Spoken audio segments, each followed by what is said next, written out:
Et bonjour à tous, c'est Seb, bienvenue dans ce deuxième épisode de High Kick dans ton cash. Comme vous le voyez là, le premier ça va être du coup Expandable. Juste avant ça, un petit avant-propos, juste préciser que dans ce type de vidéo, il y aura éventuellement, bien sûr, évidemment, du cash, mais il n'y aura pas que ça. Il y aura aussi un peu de neuf, il y aura du vintage. Voilà, l'idée c'est de vous présenter les trouvailles, les loots, de quelque manière que ce soit. Autre chose, vous le voyez, j'ai mes deux mains dispo, j'ai fait l'acquisition d'un petit trépied pour une vingtaine d'euros. Je vais garder ce format-là en format vertical parce que je trouve que c'est plus simple pour montrer les DVD et je suis assis comme ça, c'est quand même plus agréable pour moi aussi. Et du coup, il y aura plus ce système de tremblement. Donc voilà, et au niveau mise au point, ça devrait être pas trop mal. Au niveau setup, je suis toujours avec mon téléphone et mes AirPods, d'où le son pas dingo, mais j'essaie de trouver des solutions peut-être pour avoir peut-être un meilleur son. Et si un jour je change de téléphone, vous verrez l'amélioration de l'image. Donc le premier film c'est Expandable pour 2,99 €, c'est les Steelbook. Je vais essayer de les prendre petit à petit. J'ai le deuxième que je vais trouver au même prix, casting 5 étoiles dans les actionneurs des années 80-90 puisqu'il y a du beau monde. Il n'est pas crédité dedans, mais il y a Gary Daniel qui joue un méchant. On ne le voit pas beaucoup, c'est dommage, et pour autant pour le côté martial, ça aurait été bien de le mettre en avant. On va se le dire, ce film, il n'est pas super bien filmé, je l'ai revu il n'y a pas longtemps, il a pris un sacré coup de vieux. Dans ce coffret DVD là, il y a aussi un making-of d'1h10 que je trouve même plus intéressant que le film. Voilà, pour montrer le côté passion du copain Stallone à faire des films d'action et à tenter de faire un film d'action. Alors, vous verrez, ça sera dans la gradation. Je vais du cool au très très cool, avec quelques petites raretés à la fin. On continue avec le Royaume Interdit. Et ouais, c'était une journée où j'ai trouvé pas mal de steelbook. Pareil en steelbook. Je ne l'ai pas vu, mais un casting, pareil, 5 étoiles, hein, parce que c'est Jet Li et Jackie Chan dans un même film. Ils n'ont pas joué souvent ensemble. Et bon, là, c'est dans une production, une grosse production chinoise. J'ai très hâte de le voir, je ne sais pas ce que ça vaut, assez fourni en bonus aussi, pas très très cher, voilà, avec un joli setup, voilà, c'est quand même plutôt cool. Très très hâte de le voir celui-là aussi, je l'ai eu pour pas cher, donc je pense que ça vaut le coup. C'est en Blu-ray, je ne l'ai pas dit aussi, mais Expandable est aussi en Blu-ray. On continue avec Triple Threat, qui était une déception, on va se le dire, au moment où je l'avais vu en VOD à l'époque. Pour le coup, il y a tout pour me plaire là-dessus parce que c'est un casting de ouf. Il y a forcément Tony Jaa, Iko Uwais, Tiger Chen qu'on a vu dans The Man of Tai Chi. Et en méchant, on a Scott Adkins et Michael Jai White. Oui, je spoil, ils jouent tous les deux le rôle d'un méchant. Il faut que je le revoie. Il m'avait laissé une impression de pas fou. Et pour autant, il y a tout pour me plaire. Mais je sais pas. Est-ce que c'était la réal qui posait problème? Bon, voilà, on va lui laisser une seconde chance avec ce Blu-ray. On continue, je l'avais montré sur Instagram. Kickboxer 4, El Agresor. Waouh, un gros nanar de compétition qu'on traitera un jour dans le podcast. C'est Albert Pyun qui est aux commandes. On retrouve notre bon vieux Sacha Mitchell avec un Tongpo Wish. Ouais. Alors apparemment c'est un pote de Van Damme, j'ai appris ça. C'est pas fou. Ouais, c'est même là, c'est vraiment pas fou. Sacha Mitchell, il garde une bonne grosse partie du film, il garde ses lunettes, on le voit pas son regard. Il a pas l'air d'être là, il est là physiquement mais mentalement, je pense qu'il est pas là. Il était sorti ce film à l'époque en VHS et je crois qu'on l'a pas eu en DVD. Vous le trouvez, je ne sais pas s'il est en DVD, dites-moi dans les commentaires si vous l'avez en DVD, mais en tout cas, là il est en Blu-ray, ça a l'air d'être remasterisé, donc l'image je pense peut être très cool. Donc voilà, très très hâte de voir en tout cas, de revoir ce Kickboxer 4 et l'Agressor, parce que je l'avais trouvé à l'époque, je l'avais vu sur YouTube en très très bonne qualité. On continue avec un coffret dans ma volonté d'avancer dans la filmographie de Jackie Chan. J'ai trouvé ce chouette coffret. Alors j'ai pris le volume 3 parce que dans le volume 1 et 2, il y a beaucoup de films que j'ai déjà, vus. Et en fait, celui-ci m'offrait la possibilité de voir des petites dingueries, notamment le chinois et le retour du chinois. Alors le chinois, je l'ai vu, très chouette, j'avais envie de voir le retour du chinois. Il y a aussi les 2 Cannonball que j'ai jamais vus.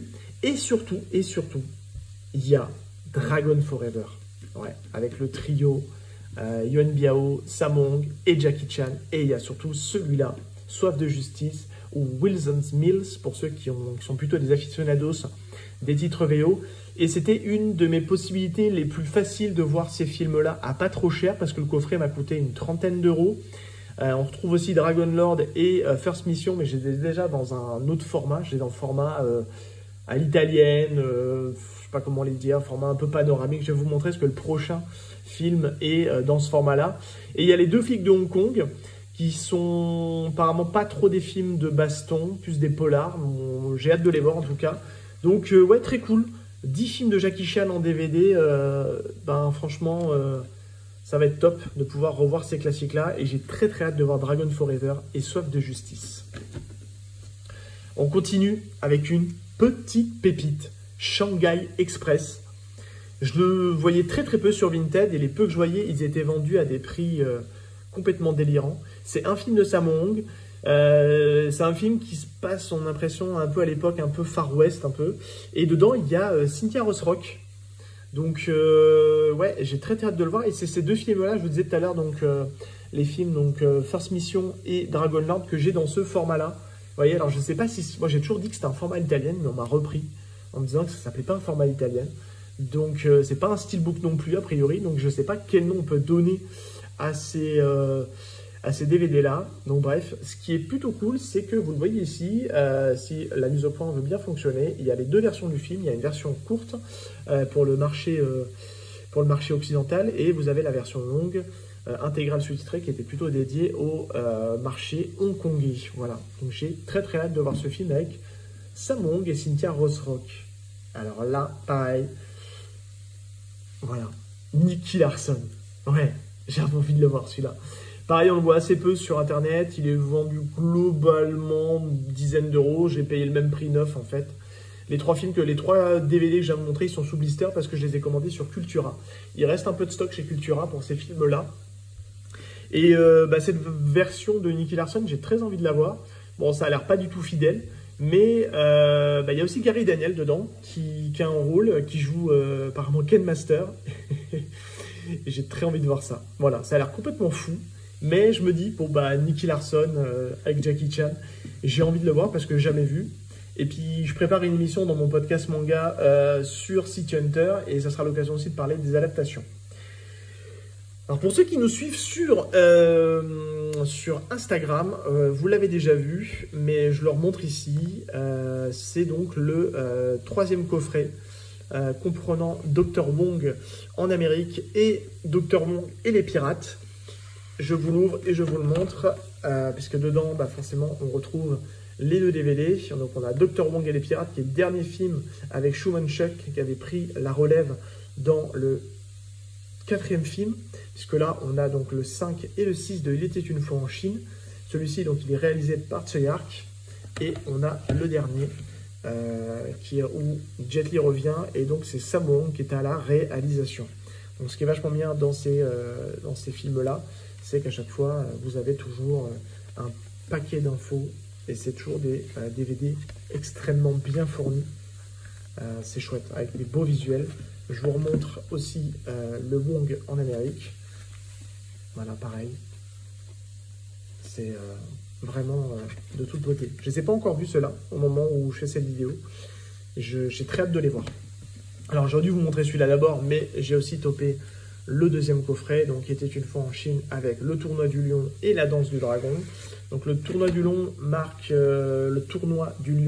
la dernière collaboration entre Jet Li et Tsui Hark, parce qu'apparemment ils ont eu un petit différent sur le tournage. Donc voilà, pour ça que HK Video l'a nommé l'apothéose du duo, parce que c'est le dernier, et après ils se sont séparés. Et ils ont, en tout cas, je ne sais pas s'ils ont refait des films après derrière, mais en tout cas, celui-ci sur la saga était une fois en Chine, c'est leur dernière collab. Et c'est pour ça que je vous disais que dans le numéro 4, on retrouve Fu Manchu, donc à la danse du dragon. Pareil, je ne connais pas celui-là. C'est un acteur apparemment qui est un peu issu de l'écurie de Tsui-Hark, puisqu'ils vont faire ensemble après The Blade, que j'ai aussi, que j'aurais pu vous mettre dans cette sélection-là, puisque je l'ai eu il n'y a pas très longtemps. On continue avec un autre coffret HK vidéo, pardon, excusez-moi, avec donc la saga du Kung Fu, le coffret numéro 1, qui est un petit peu difficile à trouver, et que j'ai eu à un prix plus que correct sur Vinted, puisque je l'ai eu à une vingtaine d'euros. Pareil, les deux coffrets étaient une fois en Chine, je les ai eu aussi à une vingtaine d'euros. Donc celui-ci, en fait, ça comprend deux films, que sont Le Temple du Lotus Rouge, produit par Tsui-Hark, et réalisé par Ringo Lam. Donc Ringo Lam que je vous ai montré dans la précédente vidéo, puisque j'ai réussi à choper de lui les Prison on Fire. Et mon prochain projet, c'est d'arriver à trouver Full Contact à un prix décent. Alors, Full Contact, je l'ai vu, mais j'arrive pas à le trouver à un prix décent. Alors je suis très curieux de savoir pourquoi ils ont appelé ça un Super Mario médiéval. Voilà. Je n'ai pas lu encore le sous-texte, parce que souvent le sous-texte a tendance un petit peu à spoiler le film, mais j'ai très hâte. Et pareil, film de Samung, Blade of Fury. Très curieux de le voir. Voilà. Du coup, chez Appian, ça va être fou. On m'a fait beaucoup de commentaires sur internet pour me dire que c'était des grands films et que c'était vraiment très chouette. Il m'en reste plus que 3, et c'est 3 petites dingueries. On a celui-là, cinéma d'animation Satoshi Kon avec Perfect Blue, sous blister. Voilà. La personne qui me l'a vendu me l'a vraiment vendu vraiment pas cher. Je l'ai eu pour 6 euros. Je ne l'ai pas vu. De Satoshi Kon, j'ai vu Paprika et j'en ai vu un autre. Je suis en train de réfléchir. Oui, j'ai vu aussi Tokyo Godfather. Il me manque Millennium Princess et celui-là, Perfect Blue, que j'ai pas vu. Je crois que j'en oublie un de Satoshi Kon. Mais en tout cas, ouais, j'ai très hâte de le voir, surtout dans son édition HK vidéo, parce que c'est quand même bourré de bonus. On a une interview de Satoshi Kon, on a des analyses de films, il y a, voilà, et c'est tiré toujours du copy du négatif original. Donc ça a l'air juste dingue, et sous blister, donc voilà, va falloir que je le déballe, il n'y a pas le choix. Mais ça va être très chouette de découvrir ce grand classique de Satoshi Kon, qui faisait de l'animation pour l'époque. Je crois que ça date des années 90, si je dis pas de bêtises. Tac, est-ce que j'arrive à retrouver la date ici? Bon, 80-90, mais en tout cas, l'animation, elle était folle pour l'époque. Et waouh, très hâte de le voir, celui-là, en tout cas. Il m'en reste plus que 2, et c'est 2 folies. Hein. The Killer de John Woo, avec Chow Yun-fat. Waouh, celui-là, je suis content. Parce que franchement, ça fait partie de ces films, de ces derniers films de HK vidéo que je recherche et qui sont vendus à des prix complètement fous sur Internet, puisque ça tourne entre 40 50 euros. Et du coup, là, je l'ai eu pour une vingtaine d'euros. Donc, je suis très content de l'avoir eu à ce prix-là. Grand film de John Woo, The Killer. Ouais, vraiment très hâte de le voir. Ça va être fou. Et le dernier, tout fraîchement, à l'heure où j'enregistre cette vidéo, j'ai été le récupérer ce matin. Un autre John Woo, à toute épreuve. Alors celui-là, ouais, waouh. Celui-là, je suis vraiment très content. Parce que voilà quoi, grande dinguerie et très fou. Voilà. Dites-moi ce que vous en pensez. Et puis je vous fais des bisous. Moi, je prends des vacances. Et puis on se dit à très bientôt pour d'autres vidéos. Ciao tout le monde.